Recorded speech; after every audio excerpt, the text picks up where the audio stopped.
Raise the alarm!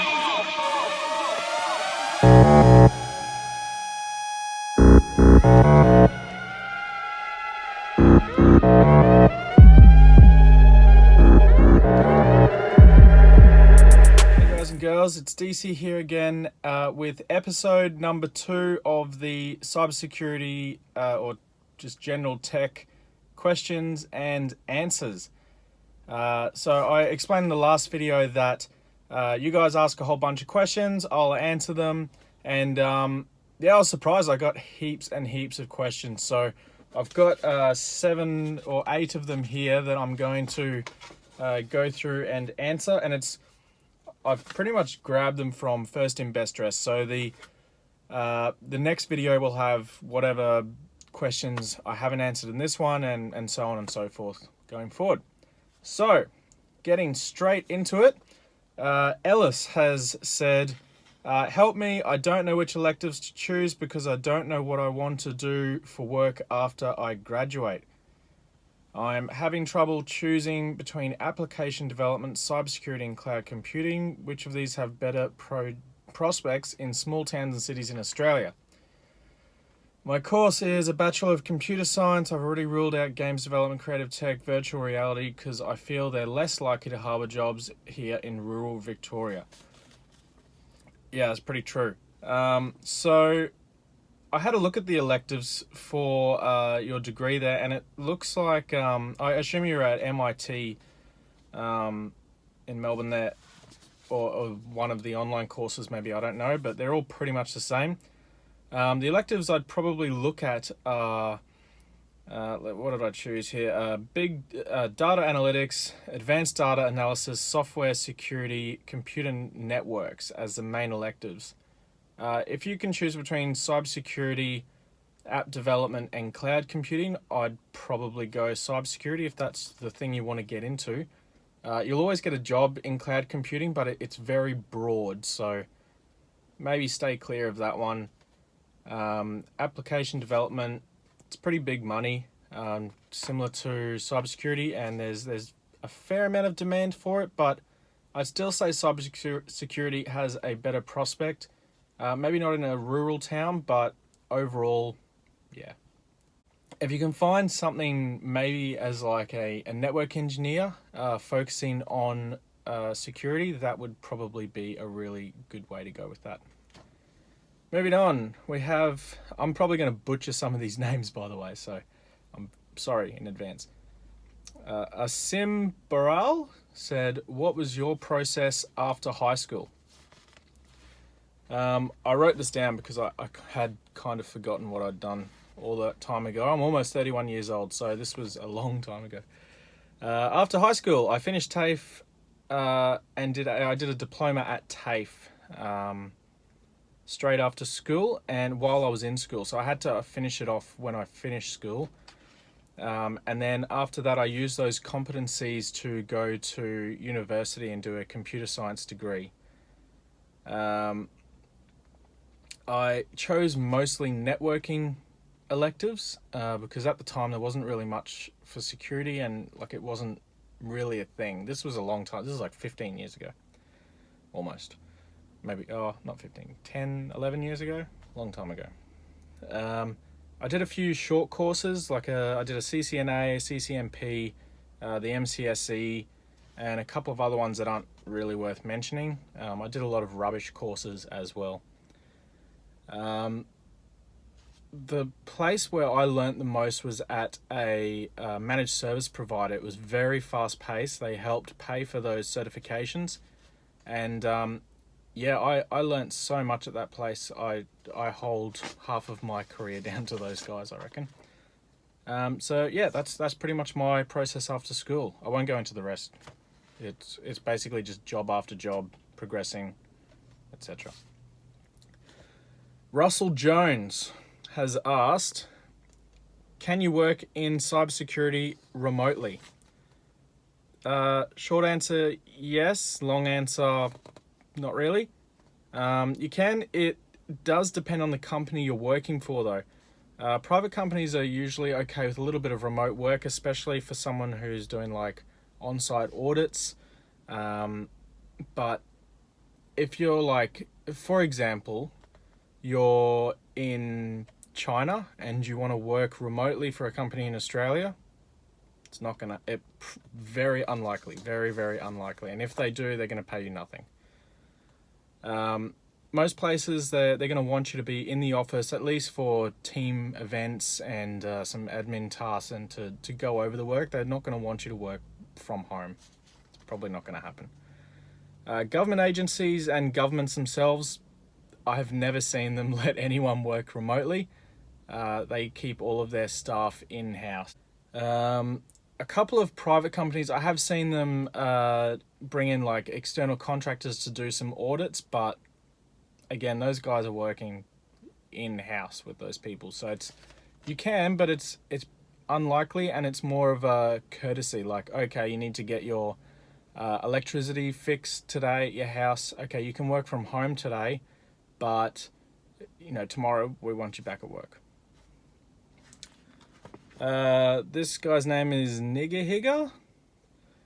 His question is, what are your thoughts for immigrants planning to work in Australia? Any advice for them? And what do you think is the best way to get a job in Australia as an immigrant?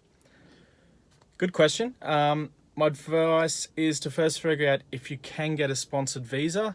Visa laws in Australia are pretty tight and constantly getting tighter and tighter, so it can get quite difficult. However, it's not impossible to fit into the skilled jobs list on the Australian Visa Permanent Residency website. Have a look at that. There's a listing on there. I had a look before for ICT Security Specialist, which does lead to permanent residency if you can get sponsored for a job. But to get that job, you need to have a degree. So it says here on the website, the average wage is $106,000 a year for males and $88,000 for females. That's a big difference, bloody hell. The best way to apply for that visa would be to have a degree already. Obviously, I just said that. To qualify as skilled, and then apply to security companies in Australia for that particular position. But yeah, always check the visa laws on the Australian immigration websites, immi.gov.au, I think. I can't remember. I'm just reading it off a piece of paper. But yeah, that's what I would do. That would be my advice. So do the qualifications first and then apply for jobs here. And if you get one, great. If you don't, try again. NASA has asked, hello, how are you? I'm good, thanks, NASA. With you, NASA. I'm student here in Sydney. I have been 2 years now. I finished, of course, academic English now, and I want to study Master Cybersecurity Specialization, and I have a Bachelor of Mathematics. So is there a possibility to study this specialty or not? Thank you.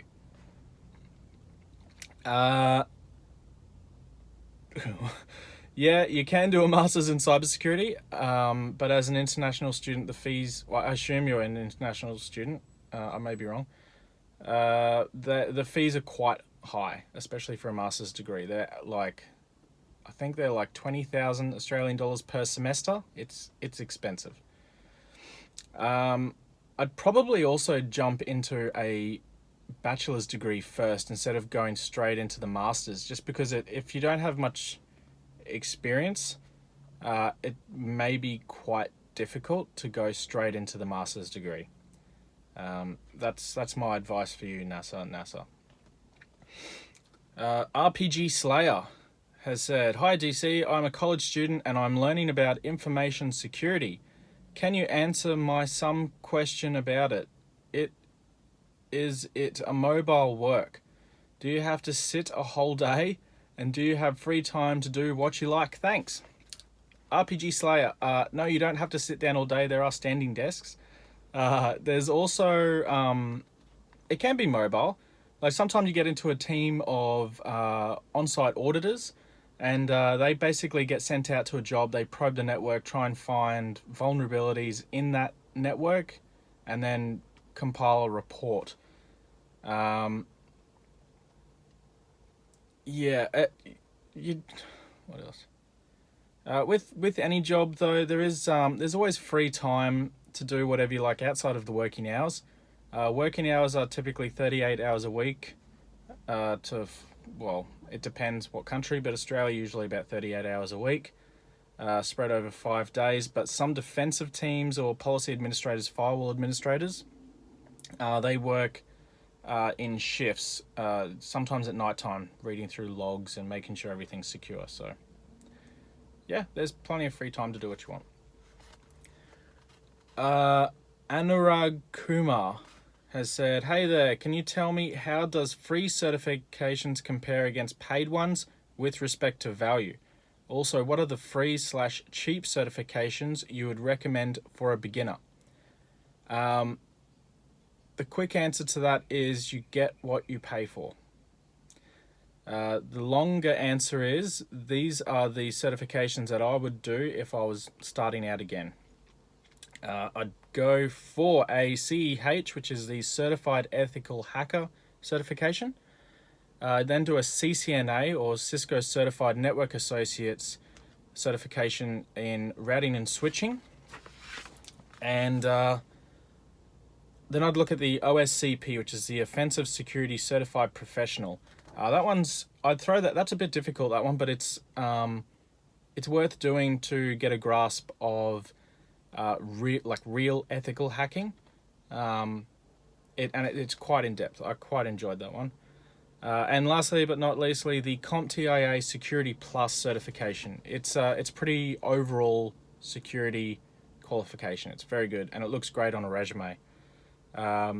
If you have all of these certifications paired with a degree in IT, any old degree in IT would pretty much do, you will more than likely get a job in pretty much every country of the world, as far as I'm aware. Or you will at least look very good to security companies for those positions. The last question is from Captain Alpha. And he has asked, hey, glad to see you back. I just want to know what's your thoughts on this study path.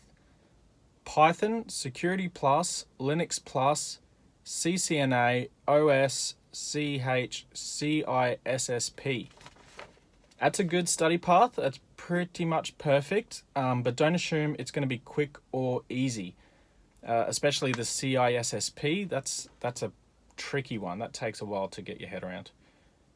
Take your time to learn on the job while completing these courses if you can.